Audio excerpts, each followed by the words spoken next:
Hello, আসসালামু আলাইকুম। আমার প্রবাসী ভাইয়েরা বোনেরা কেমন আছে? কিন্তু একটা কথা কি জানেন ভাই, একটা মানুষ তো এই মাথাটার ভিতরে গোটা টেনশন নিয়ে থাকতে পারে। কিন্তু আমি কাঁদি না, ঠিক আছে, মানুষ আমার খাওয়া অবহেলা করে কত কিছু করে। কিন্তু ভাই আমার আল্লাহ সৃষ্টি করে না, মানুষের সৃষ্টি করে না, জানেন। কিন্তু আমি কাঁদি যা ছোট হতে পারি, কিন্তু টেনশন অনেকগুলো মাথার ভিতরে, তার জন্য বড় হইতে পারি না। এটার জন্য মানুষ অনেক কিছু। কিন্তু ভাইয়া আমার প্রবাসী মেয়েরা আছে, ওরা অনেক কষ্ট দেয়। মনকে ম্যাডামকে অর্ডার দিল, একটা টেনশন, দুইটা টেনশন। ঘুম থেকে কয়টা সময় উঠতাম, এটা একটা টেনশন। খাওয়া দাওয়া কয়টা ফোন করতাম, গোসল করতাম, এগুলো আরও দুইটা টেনশন।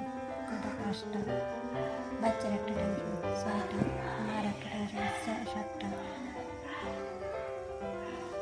কিন্তু সাতটা টেনশন, বাড়ি ঘর কীভাবে জানাতাম, মানুষের সামনে কীভাবে দাঁড়াতাম, নিজে কীভাবে কাটা করতাম,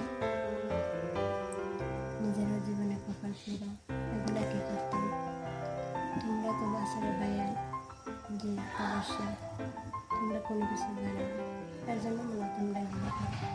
যারা বুঝে তারা এগুলো কখনো করে না, বুঝে যে প্রবাসী বেদনা। কিন্তু সবাই বলে প্রবাসী খারাপ, কিন্তু ভাইয়েরা দেখেন অনেকগুলো কাপড় আছে বলে বাস করতে রাজি 2-2.5, কাজ করতে করতে 3-2.5, 5টার সময় উঠে যাওয়া, 2:30-3টার দিকে যাওয়া। কিন্তু প্রবাসীর চাপা ঘুম নেই, শুধু এতটুকুই আছে যে একটু অনলাইন যদি পায়, অনলাইন একটু সময় দেয়, মনটা অনেক খুশি থাকে। কিন্তু প্রবাসী বাইরে তোমরা বুঝো না যে মেয়েদের কতটা কষ্ট। কিন্তু সব কথা এক কথা, সারাদিন কাম করো, দৌড়িয়ে কাজ করো, রাত কাজ করো, কোনো কষ্ট নেই। কিন্তু বাইরা একটা কষ্ট আছে, যখন শুতে আসি ডাক দিব খাদিজা, ডাক দিব রিমা, তখন এই জায়গাটাতে কষ্ট লাগে। মা বাপে 6টার সময় ঘুম পাতাইতো, 10টা-11টার সময় উঠতাম, সারা রাত উঠতাম না। তখন মা বাপে কিছু বলতে পারে না যে আমি পাইছে। তারা বলে কি জানেন, 2টা-2:30টার দিকে ঘুমাইলে 5টার সময় উঠলে কি এত বেলা উঠছে কে, এটা একটা টেনশন। যে টেনশনে পড়ছে সে বুঝে। আর এতগুলো টেনশনে কেউ বাঁচে বইলা যাবে কমেন্টে, যদি বইলা যায় না, আমি কাজে যা ভোট করি, বউটারা বইলা যাবে যে আপনি এত টেনশন নিয়ে কীভাবে বেঁচে আছে। কিন্তু ভাই, কষ্ট করলে পরিফল আছে, কষ্ট না করলে কিছুই নেই। কিন্তু আমার জীবনে অনেক কষ্ট আরও আছে, তার জন্য বলতে পারি না, বুক করলাম।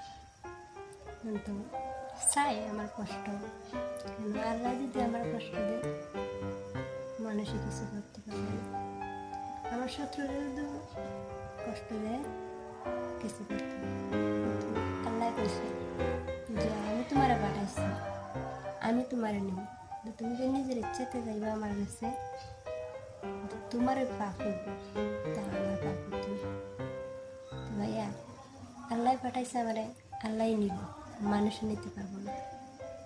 মানুষের সাথে চেষ্টা করি আমার জীবন থেকে সরাই নিতে পারবো না। কিন্তু আমার কত আল্লাহ আছে, কিন্তু আল্লাহ তো কয়ে দিছেন যে খাদিজা না, সকলেই মা বাপ সবাই বলতেছে যে একটা মেয়ের সন্তান জন্ম নেই প্রত্যেকটা, তুমি মিলামিশা করলে রে ভাই নেওয়া হয় না। কিন্তু উপর আল্লাহর ইচ্ছা, কেউ বুঝে কেউ বুঝে না। কিন্তু যারা বুঝে তারা কখনো কষ্ট হয় না। কিন্তু আমার দুঃখের কথা বলতে অবশ্যই তো পারি না, মাঝে মাঝে বলে দিই তোমাদেরকে, অনেক কষ্ট হয় যে আজকে একটা ভিডিও বানাইতেছি, অনেক কষ্ট হইতেছে, তো বলতে পারি না। চোখের জলের জন্য চোখের জল থামায় রাখছি। ভাইয়েরা, তোমরা কাছে একটাই অনুরোধ, তোমরা প্রবাসী মেয়েদেরকে গালাগালি করো না। আমার প্রবাসী মেয়েরা দেখেন, আমি 2:30টার দিকে কাপড় বাস করা লাগছিলাম, এখনো কাপড় বাস করতেছি। দেখতেছি, এই দেখেন এনে কতগুলো কাপড়, এই যে এনে কতগুলো কাপড়,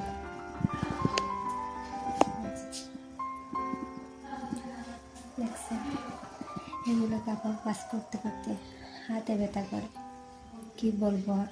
তোমরা তো আসলে ভাইয়ান সুখে তার জন্য এগুলো করো।